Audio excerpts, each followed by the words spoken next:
El mundo enfrenta una crisis demográfica que ha sido algo sorprendente. Hace solo unas décadas el gran temor era la sobrepoblación y el impacto que tendría en los recursos y sistemas naturales del mundo. Hoy en día, muchas de las economías principales del mundo están lidiando con el problema opuesto. Vamos a ver esto. Exploremos el planeta.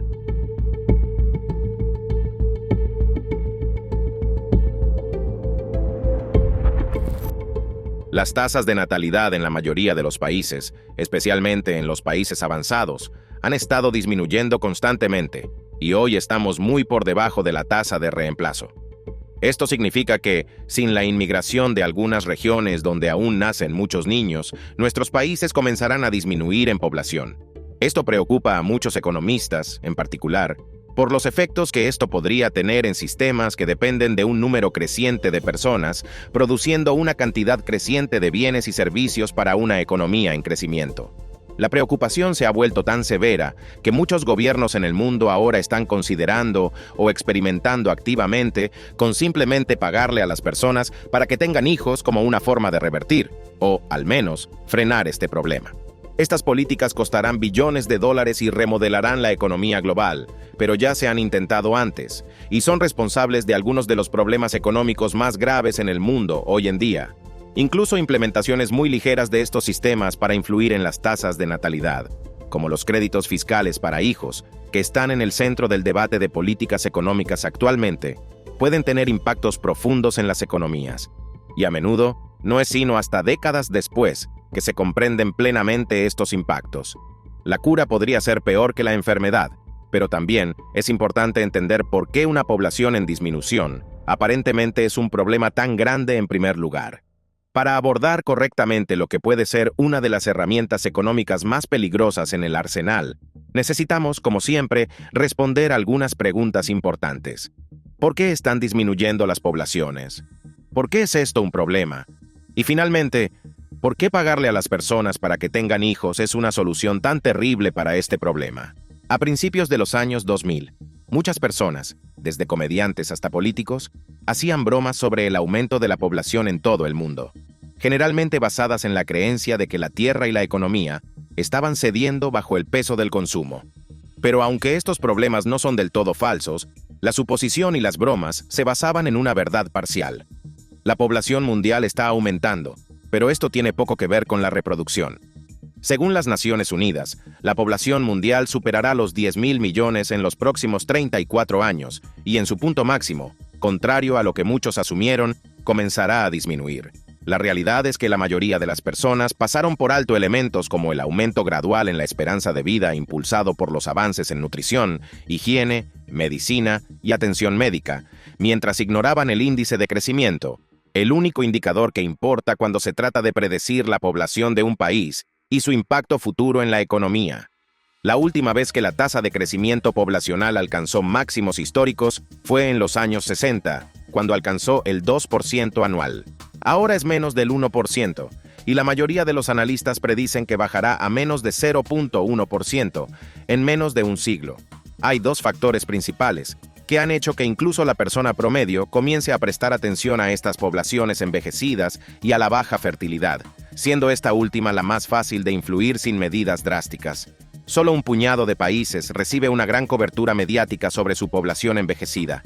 La realidad es que esta es una preocupación generalizada, con muchos países a solo unos pocos puntos porcentuales de diferencia respecto a los que están en el centro de atención en el año 2022. Los prospectos de población mundial señalaron que las personas mayores de 65 años están creciendo exponencialmente, mucho más rápido que las demografías más jóvenes, pasando del 10% de la población global al 16% en los próximos 25 años. Dicho de otra manera, las personas de 65 años o más serán aproximadamente el doble de comunes que los niños menores de 5 años. Por supuesto, una población envejecida no es necesariamente un problema. Que más personas puedan llegar a la vejez es, sin duda, uno de los resultados más valiosos que una economía puede producir. Además, esto abre las puertas a nueva mano de obra que puede tomar el relevo con la fuerza para completar tareas físicas difíciles. Y las nuevas ideas impulsadas por los avances en educación se benefician enormemente de tener una gran población de personas mayores con décadas de experiencia técnica y de vida. Pero esta transferencia solo funciona si hay suficientes personas para asumir la carga de trabajo de sus predecesores, y esto es lo que hace que la tasa de crecimiento estancada sea tan preocupante. Para mantener las cosas estables, cada mujer necesitaría tener en promedio algo más de 2 hijos para compensar la mortalidad temprana, que afortunadamente es baja en las economías avanzadas hoy en día y está disminuyendo rápidamente en todo el mundo. Pero aún existe, por lo que alrededor de 2.1 a 2.3 nacimientos por mujer se considera la tasa de reemplazo. Sin embargo, en grandes economías como la de Estados Unidos, este número dorado subió y bajó en los años 70, y al final de la década cayó por debajo de 2 y nunca se ha recuperado desde entonces. La causa de esta baja fertilidad en la mayoría de los países puede rastrearse hasta la Revolución Industrial, cuando los estándares de vida comenzaron a cambiar. Por ejemplo, cuando Reino Unido comenzó a industrializarse en el siglo XIX, los ingresos anuales por persona crecieron casi 8 veces más rápido que el siglo anterior. Una disminución en la mortalidad junto con tasas de natalidad constantemente altas llevaron a un boom demográfico que no se desaceleró durante 100 años.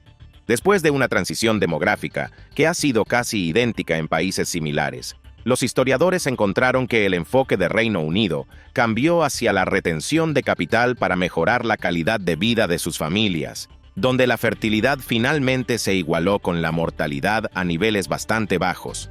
Por supuesto, la causa de esto fue la urbanización generalizada, donde las granjas fueron cambiadas por pueblos y ciudades densamente pobladas, más cercanas a la maquinaria que mejoró dramáticamente la producción. Con más dependencia de la vida urbana para su capacidad de generar riqueza económica, la gente encontró cada vez más difícil criar el mismo número de hijos, lo que llevó a las tasas de crecimiento anteriores. Para un agricultor que vive donde trabaja, criar hijos es mucho más fácil. No tiene que preocuparse por dónde dejar a sus hijos durante el día porque normalmente están ahí ayudando con la carga, aprendiendo el oficio mientras crecen. Pero en la ciudad, los padres tienen que encontrar formas de proteger y cuidar a sus hijos mientras están en fábricas u oficinas. Y no hay tanto espacio para tener una familia agraria tradicional de 3 a 12 personas en un apartamento de 2 habitaciones. Además, hubo un periodo en el que las sociedades intentaron llevar a los niños a las fábricas para facilitar las cosas. Sin embargo, eso no salió muy bien, y los servicios modernos hicieron que el trabajo infantil fuera más una carga que un activo, como en una granja familiar, incluso dejando de lado toda la preocupación ética. Con este cambio de estilo de vida vino también un cambio cultural. Más mujeres que nunca antes siguen entrando al mercado laboral, y muchas de ellas no pueden criar a los hijos de la misma manera en que lo hacían hace solo 50 años.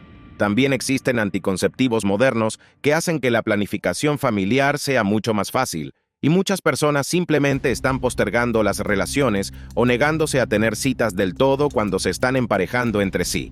Hay varias tendencias sociales en Estados Unidos, como el fenómeno de las parejas con ingresos duales y sin hijos, donde una gran porción del 43% de los hogares sin hijos se niega a tenerlos para centrarse en su carrera u otras preferencias personales. Y esta es una tendencia que solo aumenta a medida que los países se vuelven más desarrollados. A medida que las normas socioeconómicas cambian con el tiempo, los hijos se ven más como una obligación costosa que como una necesidad casi imprescindible, especialmente para aquellos que esperan mantener sus condiciones de vida actuales. Hay muchas personas, notablemente multimillonarios e influyentes ricos, que argumentan que tener la mayor cantidad posible de hijos es un sacrificio valioso. Dicen que la apuesta financiera es simplemente parte de lo que se requiere para evitar que la humanidad se derrumbe sobre sí misma, llegando incluso a decir que negarse a tener hijos es egoísta. Esto, sin embargo, al menos en parte, ignora el fondo del asunto. Todo es demasiado caro. En la mayoría de los países que enfrentan la crisis de población en curso, es una idea divertida pensar que todos podrían simplemente reproducirse para salir del creciente peso económico. Pero cuando la mayoría de los salarios del mundo no siguen el fuerte aumento del costo de vida, la carga inmediata de tener hijos es mucho más fuerte que el peso teórico compartido en el futuro de una población en declive. Sin embargo, la crisis de población es un gran problema para las generaciones futuras. Las economías dependen de los jóvenes que cuidan de los ancianos, ya sea directamente cuidándolos físicamente o indirectamente pagando impuestos y generando valor para respaldar programas como pensiones e instalaciones para la tercera edad. Las tendencias actuales, sin embargo, están haciendo este sueño inalcanzable, con ejemplos extremos como Corea del Sur, donde se prevé un futuro en el que no habrá suficientes personas para cuidar físicamente a los ancianos, mucho menos financiar el cuidado a largo plazo. También está el tema de cómo una población en disminución puede afectar otros aspectos de la economía. Con familias más pequeñas que buscan brindar una mejor calidad de vida a sus pocos hijos, esto podría ampliar la brecha entre ricos y pobres mucho más de lo que ya existe. Hubo una época en la que la riqueza se distribuía entre muchos hijos. Sin embargo, cuando los padres solo tienen un hijo y varios bienes, ese único hijo se vuelve repentinamente el doble de rico que sus padres, fomentando la desigualdad generacional. Esto ya se ha visto con la infame política de hijo único en China, que podría haber durado unos 37 años. Pero el resultado, según los datos de encuestas de hogares, es que la movilidad de ingresos entre generaciones se redujo prácticamente a la mitad. Las comunidades agrícolas rurales estaban en gran medida exentas de esta política, y la brecha de riqueza persiste entre estos grupos, incluso después de tener en cuenta la brecha esperada entre centros urbanos y rurales, y aún en un país que solo ha tenido unas pocas décadas para construir riqueza generacional. Pero más allá de China y de los puntos de dolor a corto plazo, algunos economistas argumentan que esta eventual caída de la población no es un problema y que en realidad podría ser algo positivo al reducir la presión sobre los recursos. Actualmente, las personas consumen más que en cualquier otro momento de la historia humana, aumentando globalmente en promedio más del 300% en los últimos 50 años. Hay muchas personas que argumentan que hay suficiente para todos, pero existen muchos riesgos crecientes que acompañan a una economía incapaz de satisfacer las necesidades materiales de una población en crecimiento. Ahora, una posible solución al problema de crecimiento, si la población sigue disminuyendo, podría ser la automatización para reemplazar la mano de obra que sale de la fuerza laboral, lo que teóricamente podría ayudar en un declive controlado. Tal vez para cuando me retire, la inteligencia artificial sea tan buena que pueda investigar y hacer videos de YouTube mejor que yo. Y tal vez la automatización general hará lo mismo con trabajos que son realmente importantes también. La filosofía opuesta, pero igualmente optimista, es un futuro con billones de humanos distribuidos por varios planetas. Claro, es imposible predecir hacia dónde irá la tecnología, pero este tipo de futuro tiene sus propias ventajas, como la redundancia y el hecho de que una población más grande significa más innovación, de más personas resolviendo problemas importantes. Nadie puede predecir el futuro, así que por ahora esto es solo un experimento mental divertido. Lo que importa ahora son soluciones factibles para enfrentar la crisis de la tasa de crecimiento. Y hasta ahora nadie ha propuesto una solución remotamente efectiva, excepto crear otras políticas intrusivas e insostenibles. Interferir directamente en la demografía siempre ha tenido consecuencias imprevistas masivas. Incluso lo contrario, como cuando China introdujo la política de hijo único, resultó ser un desastre catastrófico, especialmente porque culturalmente se priorizaban los varones. La política terminó hace menos de una década, en gran parte porque el gobierno se dio cuenta de que estaba lidiando con el problema poblacional opuesto al que esperaban. No en menor medida debido a esta misma política, que ha creado enormes desequilibrios de género entre las personas en las edades en que buscarían formar una familia. Ha creado un panorama casi distópico, en el que hombres de todas las edades se alinean frente a puertas para competir por el favor de una mujer nerviosa, asisten a mercados de matrimonios, y cuando sienten que han perdido toda esperanza, pagan por parejas de inteligencia artificial o modelos falsos solo para experimentar algún tipo de intimidad en un cambio total de 180 grados. Para evitar que esta pesadilla se expanda, regiones de toda China han anunciado recientemente políticas de subsidio para padres, ofreciendo pagos únicos de hasta 30,000 yuanes, o unos 4.147 dólares estadounidenses. Y aquí es donde comienza a aparecer la superposición entre China y muchos otros países. La idea de que el gobierno simplemente puede arrojar dinero al problema, que los observadores han descubierto que es muy tonto. Taiwán ha gastado más de 3.000 millones de dólares para solucionar su tasa de natalidad en caída libre, superando a Japón en baja fertilidad, un país que solo tiene 2 trabajadores apoyando a cada jubilado. Uno de los programas incluye 6 meses de licencia parental con el 60% del salario, que recientemente subió al 80% en el año 2021, junto con subsidios para la crianza de los hijos y beneficios en efectivo, mucho más que las 12 semanas de licencia sin pago promedio que se ven en Estados Unidos. En general, la licencia de maternidad remunerada es algo bueno por una larga lista de razones que van más allá de la economía. El problema, sin embargo, es que incluso con todos estos beneficios, aún no ha hecho mella en la desaceleración en absoluto. Corea del Sur, un país que acaba de romper el récord mundial de la tasa de fertilidad más baja, gastó alrededor de $40.000 millones estadounidenses en el año 2022 para animar a las personas a tener hijos, y algunas empresas ofrecen dinero a los empleados a cambio de formar una familia.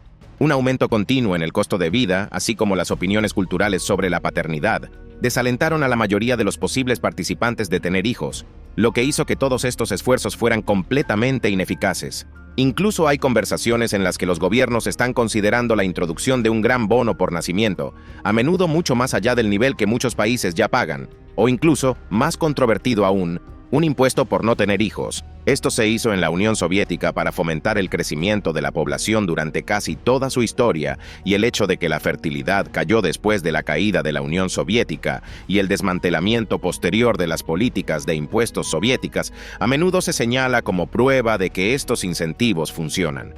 La idea es que las personas están haciendo sacrificios para formar una familia por el bien del país, por lo que sus compañeros sin hijos también deberían hacer sacrificios, solo de una manera diferente. Ahora, obviamente, hay muchos problemas con esa suposición, entre ellos que las inmensas dificultades financieras que las personas soportaron después de la caída de la URSS probablemente tuvieron más que ver con la disminución de la tasa de natalidad que cualquier impuesto adicional, que en realidad tuvo muy poco impacto en los hogares en la Unión Soviética. El hecho es que pagar a las personas para que tengan hijos de esta manera nunca ha funcionado realmente, y hay muchos ejemplos que muestran que la interferencia directa ha sido una carga económica en el mejor de los casos, o un desastre paralizante en el peor. Así que muchos países gastan grandes sumas de dinero para apagar el fuego con incentivos para hijos, mientras que ninguno de ellos realmente produce los resultados deseados. Simplemente las personas no van a tener hijos en el clima actual. Y gran parte de eso tiene que ver con cómo la cultura ha cambiado con el tiempo. Pero para muchos, es más una preocupación económica que una de estilo de vida. Muchos de los que toman la decisión de no tener hijos entienden que estos métodos de solución rápida no son más que una curita mojada. Solo fomenta la formación de una familia, no su sostenimiento. Pero hay cosas que se pueden hacer. En lugares como Estados Unidos cuesta alrededor de $250,000 criar a un hijo hasta la adultez temprana, o casi $500,000 si los padres quieren enviarlo a la universidad por su cuenta. El dinero se gastaría mejor aliviando las barreras como la asequibilidad de la vivienda, los costos del cuidado infantil y los costos de dar a luz a los niños. De esa manera, las personas que realmente están considerando tener hijos no se asustarán por la carga financiera, y las personas ya financieramente agobiadas no se verán tentadas a tener bebés solo para ganar dinero. No hay una respuesta clara sobre si la disminución de la población será positiva o negativa en el futuro lejano. Se tendrán que hacer ajustes radicales sin importar el resultado. Dicho esto, si los países que luchan con este declive encuentran necesario estimular el crecimiento, aunque sea un poco para mantener la población actual, el curso de acción correcto no se encontrará en bonificaciones por bebé ni en impuestos por no tener hijos. En lugar de ayudar artificialmente a las personas a superar los obstáculos financieros reales de tener hijos en una economía moderna, es mucho más productivo simplemente abordar esos obstáculos. Gracias por ver. Espero que nuestro contenido sea de tu agrado. Nos gustaría saber de qué temas te gustaría que habláramos. Nos vemos pronto para seguir explorando el planeta.